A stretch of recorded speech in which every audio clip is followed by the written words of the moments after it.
years ago because I was like, I gotta get married before I'm dead, which is a super hot way to propose to somebody. I call it the walk to remember. It's kind of my move. And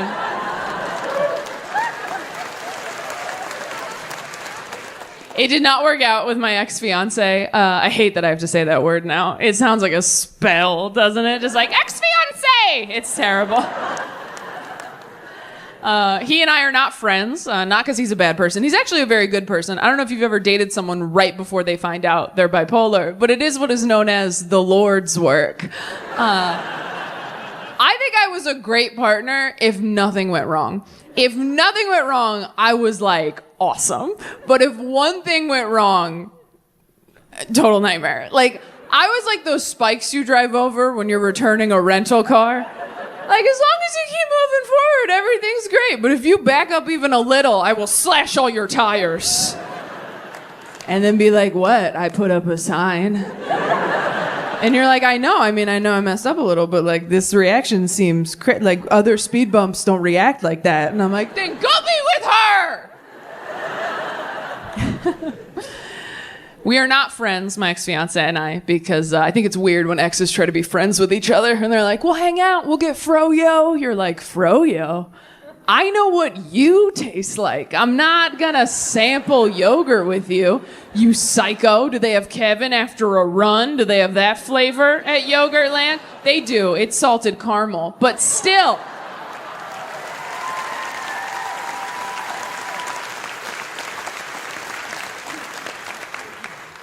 I went back home after I called off my engagement for whatever holiday doesn't offend you.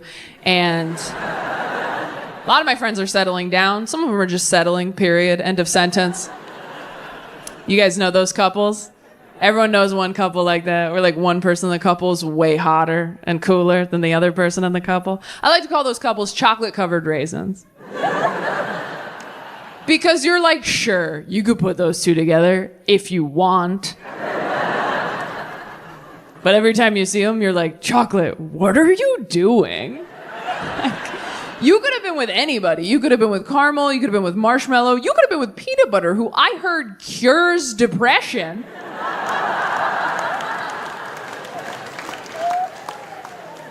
And you want to be with raisin forever? Like, no offense, raisin. You're great. We love you. Nature's candy. That's you. But you belong with, like, oatmeal. Like, you know that, right? This doesn't feel good, right? Aren't you scared every day that someone's gonna come along and suck chocolate right off of you?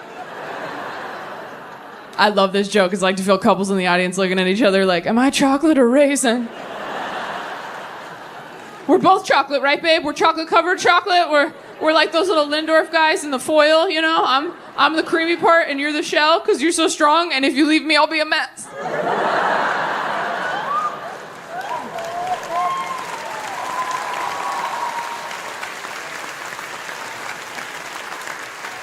Some of you are like, I am oatmeal and I am good with it. Really used for bipolar disorder. So I went back to my psychiatrist and I was like, hey, do we think? And she was like, oh, yeah.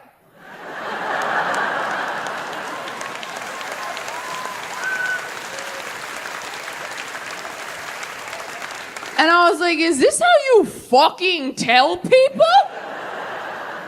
And she's like, no, of course not. We didn't know. I'm glad we figured it out. And I was like, we? I said, you really didn't know that I was bipolar? And she goes, no, of course not. We thought we were treating anxiety and depression. And I said, okay. Because this kind of feels like a putting your dog's medication in cheese situation.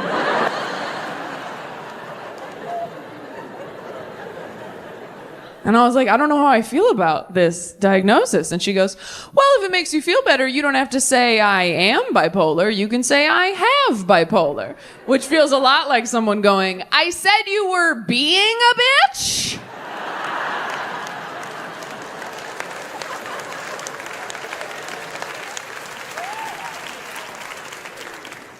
I'm so glad I know that I'm bipolar now. I mean, I have the right meds. I got a mood ring. I'm handling it. But when I first found out, it was a very tough pill to swallow, and I've swallowed a lot of pills.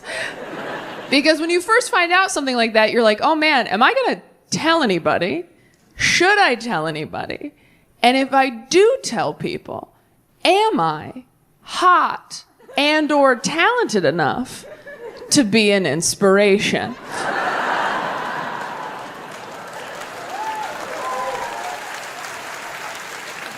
Like, if I have a thing and someone else has that thing and they find out I have it too, are they gonna feel good or bad with that information? Because when I got diagnosed, they started listing names. They were like, you know who else is bipolar? Selena Gomez. And I was like, that does make me feel better. She is very pretty. Okay, I'll be bipolar. I did not grow up in a household that was very like mental health conscious. Like, we were very religious. I don't know if you've ever tried to tell your conservative dad that you have a mental health issue. It doesn't go great. When I was in high school, I was like, Dad, I think I'm depressed. And he was like, you just need some protein. Get a scoop of peanut butter. Yeah, there's a lot of dads out there just white knuckling it through life right now, clinging to a jar of chunky Jif like it's the answer. Just a buoy in the storm.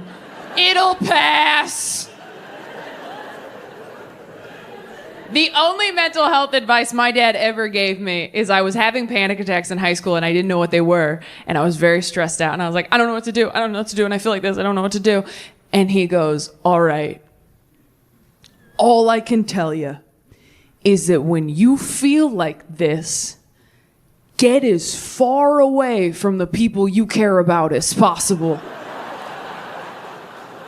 until you feel different. Which is advice you give a werewolf. Like, just run into the woods so you're not a monster anymore. Don't let them see you change. They won't accept you for what you truly are. And I had friends who scared me too when I was trying to get on medication. They were like, ugh, I tried antidepressants. I didn't like how I felt on them. I didn't feel like myself. And now that I'm on them, I'm like, yeah, me neither. It's the best. Okay? And I do feel like myself. I just feel like now someone's sitting on me going, shh, stop talking. You will ruin everything. We are trying to help you. You'd be married right now if you just shut the hell up. Remember that? Yeah, us too. We are trying to help you. Go to sleep. Choose a different adventure.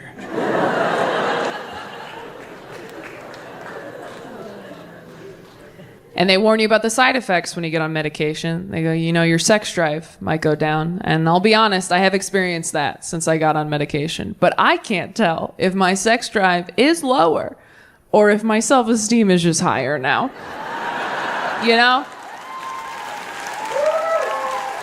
It's like, am I not in the mood or do I just not need the validation? Which is it? Because depression will bring you to your knees and you're like, while I'm down here, might as well make someone feel good. I do not want to waste a trip. If you're not laughing, congrats on your serotonin. And if you're like, what's serotonin? Don't worry, you have enough.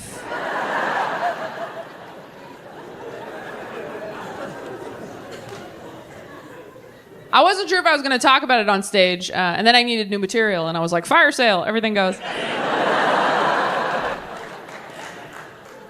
No, truthfully, I was surprised that I felt so bad about it, because I think I'm pretty open-minded, and I don't think anybody should feel bad if they get diagnosed with a mental illness, because it's just information about you that helps you know how to take better care of yourself. Yeah. Being bipolar, there's nothing wrong with it. Being bipolar is like not knowing how to swim. It might be embarrassing to tell people, and it might be hard to take you certain places.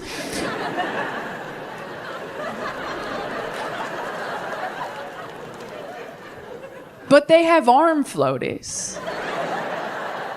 And if you just take your arm floaties, you can go wherever the hell you want.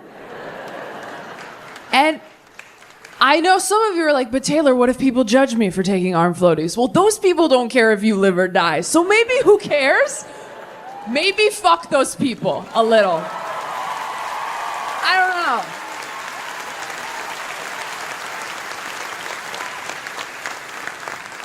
That being said, you have to take your arm floaties. Because it's not cool to know you can't swim, go to the public pool anyway, and jump into the deep end, making it everyone else's problem. And you're thrashing around going, I'm good. They're like, you're literally drowning. And then someone nice and handsome jumps in to help you. And you're like, see, I'm fine. I can totally swim. And they're like, no, you're holding him underwater. You turned Kevin into an arm floaty. And that's not a fair relationship for Kevin. Then someone floats by you on their back and you're like, what was that? And they're like, oh, that's someone whose parents supported them in the pool. Until they could be trusted not to die. Here are your arm floaties. I was very nervous to tell friends of mine I was bipolar because I thought they would think of me differently. And then I told all my friends, and nobody did. And it was actually pretty insulting. Because I've had friends tell me they were bipolar, and I was like, what? You're kidding. And then I told my friends, and they were like, that checks out. That connects a lot of dots for us. I told Dustin, one of my best friends in the anybody, and I was like, nope, just gonna focus on my career for a little bit. And she's like, well, why can't you focus on a career and a relationship at the same time? And I was like, how do I explain this in a way you might understand? Why can't I focus on a career and a relationship? Have you ever been on the freeway in traffic and your lane stops, but the one next to you keeps moving, so you get in the one that's moving, and as soon as you get the one that's moving, that one stops, and the one next to you starts moving again. So you get back in that first one, because that one's moving now, and as soon as you get back in that first one, that one stops again, and the one next to you starts moving. And after you go back and forth a few more times, at a certain point, you're like, okay, is it fucking me?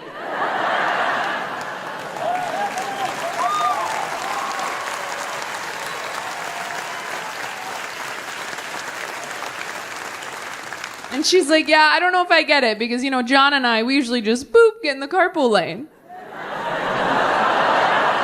Ever seen, and I've seen most of it. And she goes, there are so many different options porn-wise on the internet now. You just go home and Google porn for women, okay? Just do it, I promise. Porn for women. And so I went home and I Googled porn for women so I wouldn't be weird at brunch.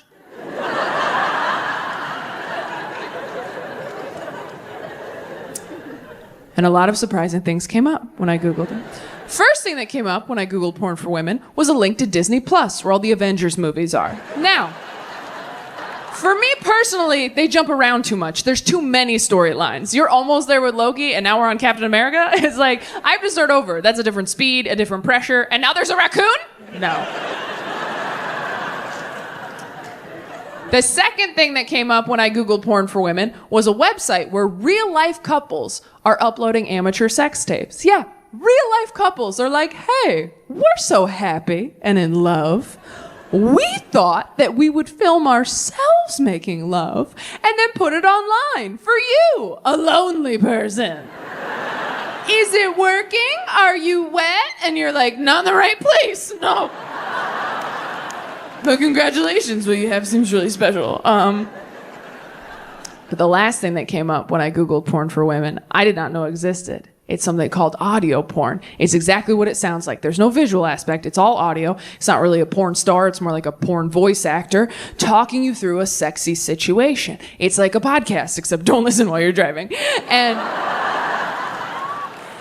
And because it's for women, that just means there's a story, right? Anyone can watch. They don't check.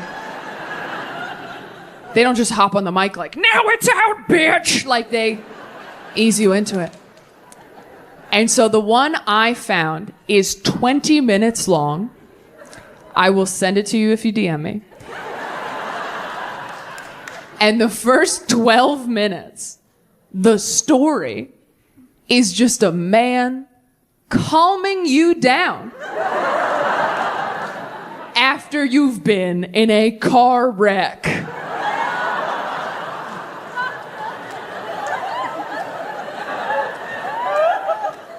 That is the foreplay. And you guys, I came so hard. I mean, I didn't even make it to the sex part. It was the comfort alone. He's like, it's okay, take some deep breaths, don't worry. The insurance companies will figure it out. I'm like, oh my God, that's right, that's why we have insurance. By the time he was like, what else can I do? Should I go down on you? I was like, nah, I'm to you. Sometimes that's what gets you through it. For example, here's a joke they will not like. Did you guys know that sometimes when you call a suicide hotline and the call drops, they do not call you back? Yeah, you think that'd be the time for star 69, but sometimes they just ring a bell in the cubicle like, lost another one, that's lunch.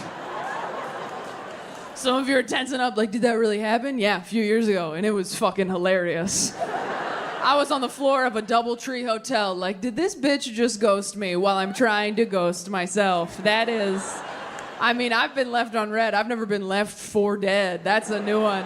That is brutal. I wasn't even mad. For all I know, that's how they train those volunteers. Like, hey, some nights we get too many calls. Fridays are big for us. In those situations, you're just gonna have to use your best judgment, all right? Like, I usually wait for like a privileged white girl name, like a Chelsea, a Kelsey, a Taylor. Those are the salmon I throw back and hope they swim upstream on their own. Even if I was mad, what am I gonna do? Hop on Yelp? Like, 1 star, totally killed myself. You're gonna wish I killed myself after this reveal. I did that joke in Texas a few weeks ago, and there was a girl, white, my age, in the crowd who goes, and the wait times are ridiculous.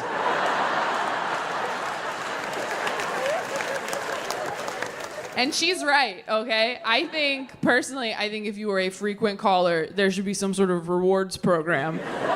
You know, like when you show loyalty to an airline, like you should be able to do that with suicide hotlines where you call in and they're like, please enter your rewards number.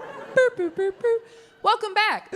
Dad got remarried, and then our stepmom got cancer. She's fine, don't worry. I wouldn't do that to you twice. That's God talking to my dad. And as soon as our stepmom got it, me and my siblings were like, holy shit. Is Dad giving people cancer? We thought he was a carcinogen. We were like, don't microwave anything for him. I think that's how he's doing it. If he had taken down a second one, we would have put a warning on his Christian Mingle account. Like bare minimum, just like, hey, chemicals in here have been known to cause cancer. Ride at your own risk. I feel like some people don't believe me that she's alive. She's completely fine, you guys. She's happy, healthy, great lady. We actually call my stepmom Mom because when my dad married her, nobody was using it. So we were like, yeah, be Mom, who cares? Oh, I'm sorry. If your principal quit and you got a new principal, they wouldn't be like, this is Lisa. Like, let her be principal. There's an opening. Also, we were so young when it happened and my dad got remarried so fast. I think he was kind of hoping he could just like Indiana Jones, switch him out before anybody noticed. You know when you're a kid and your hamster dies and your parents don't want to explain death to you, so they just buy you a new one that looks the same and they're like, no, that's Connie, she just bites now. That's kind of what he did. But with moms.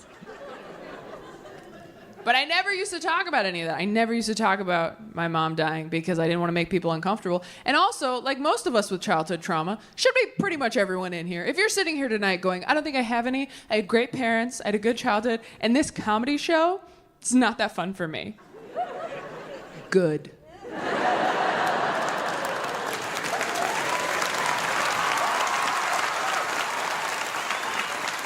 I hope this is the worst night of your whole life.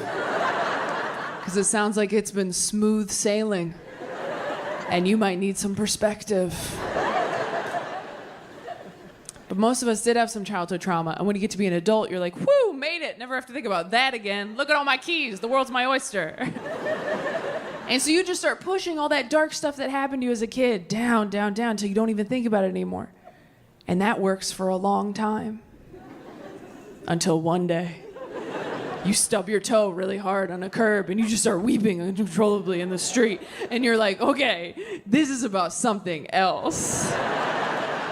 I was keeping all my trauma in that toe. And then I jostled it and now it's everywhere. Go back in. And if you don't deal with that stuff, it's gonna keep affecting you in ways you are not even conscious.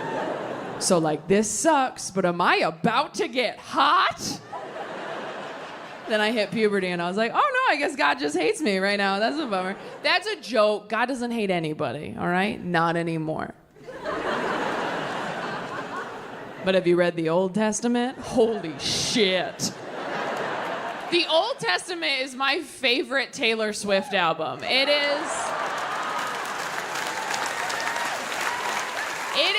banger after banger. Just like, you don't believe in me? Snakes! Look what you made me do.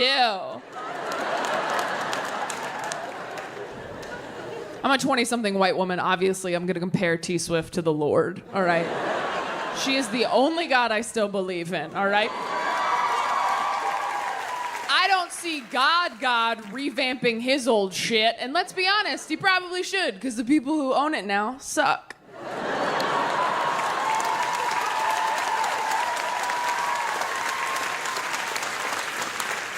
It does grow you up very quickly, losing a parent that young. I mean, I saw a dead body when I was 8, which means I saw a dead body years before I saw a dick. And that is not the order this shit should go in, according to the American Girl Body Book. Although maybe it should be, because you know what's crazy? A dick, way more traumatizing than your dead mom. Oh my God, it's so much worse. I saw my mom, I was like, that lady used to make me snacks, now she's very still. I saw a dick for the first time, I was like, oh my God, who took Jabba the Hutt's eyes? You have done nothing for me. No, I didn't say Beetlejuice even one time. I haven't seen that many dicks, and I don't want to see any more. And it's nothing against men. I'm attracted to you for some reason. But I swear to God, every time you see a new dick, there's an adjustment period, isn't there? Just a real quick, like, and we're back in it. All right. I have stayed in relationships too long because I just wasn't ready to see a fresh one. I just couldn't wrap my head around it, literally or figuratively. I just didn't have it in me. Couldn't have it in me. And I don't care how many dicks you've seen. Every time you see a new dick, it feels like jumping into a cold pool. Just like, whoa, all right, let me just swim around, get used to this one. Okay, all right, this one's deeper than the last one, but that's okay. That's all right. This is why we take our arm floaties, you know, for moments like these.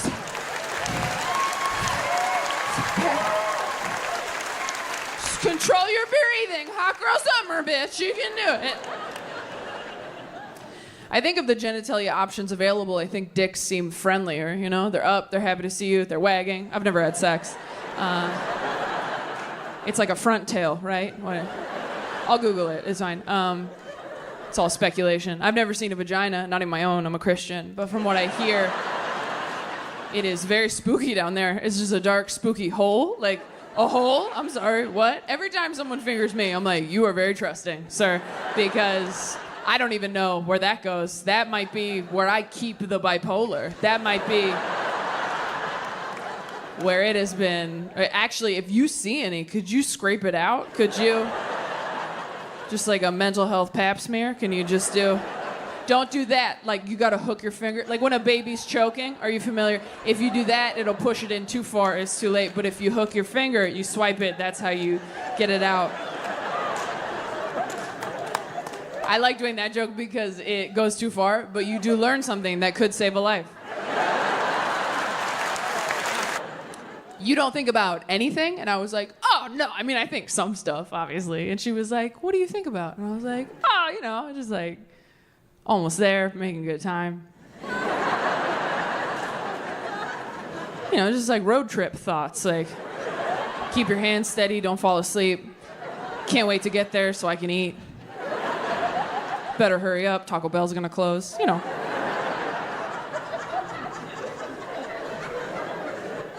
And she was like, that is so weird, Taylor. Why don't you just watch porn like a normal person? And I was like, ugh, I don't like porn. Every time I try to watch porn, I'm just like, you gotta shave there too? I'm tired and I'm cold. And I'm not against porn, okay? I'm not one of these people that's like, if you watch porn, it'll ruin your relationship. I don't feel that way, all right? I dated a guy once who was really into massage porn, where the masseuse would like fuck their client at the end, which means sometimes when we had sex, I got a massage!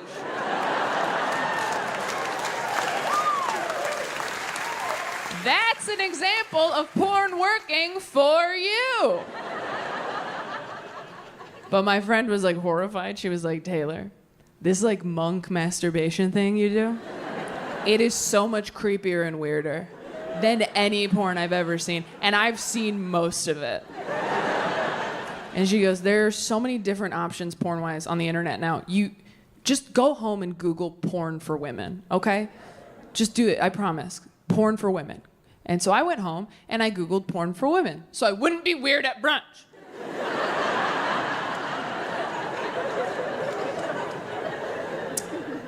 And a lot of surprising things came up when I Googled it. First thing that came up when I Googled porn for women was a link to Disney Plus, where all the Avengers movies are. Now, for me personally, they jump around too much. There's too many storylines. You're almost there with Loki, and now we're on Captain America. It's like, I have to start over. That's a different speed, a different pressure, and now there's a raccoon?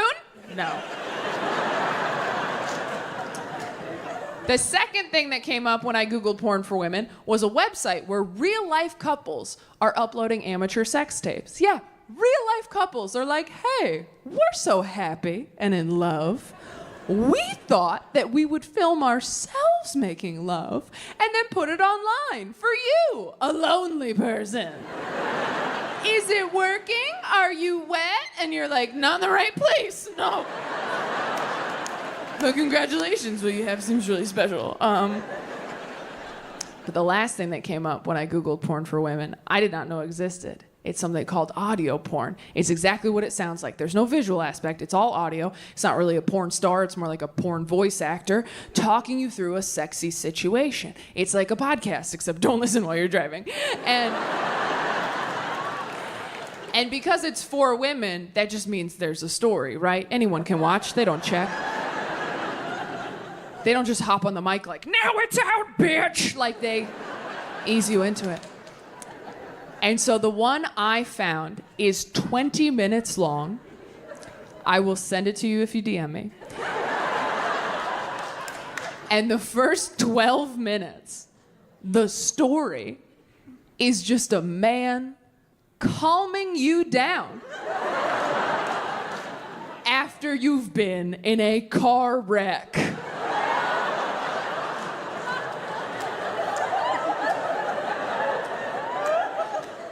That is the foreplay.